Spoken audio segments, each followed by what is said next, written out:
Армысыздар, ассаламу алейкум, құрметті достар.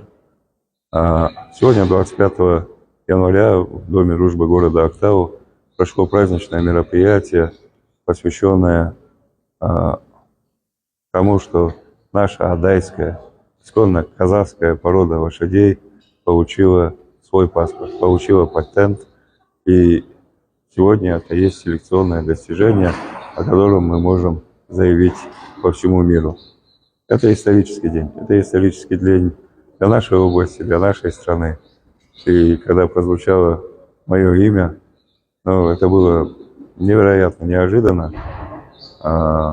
И это бесконечно гордо иметь сегодня эту награду. Это бесконечно гордость для меня быть причастным к этим процессам. Но это тот вклад, который мы внесли в наш бизнес, наши структуры, которыми мы руководим, которыми мы управляем, он несоизмеримо мал по сравнению с той исторической памятью и с той значимостью, которая имеет это достижение для нашей страны. Желаю всем добра, желаю всем удачи и желаю каждому делать мир вокруг себя ярче, красивее и добрее. Всем добра!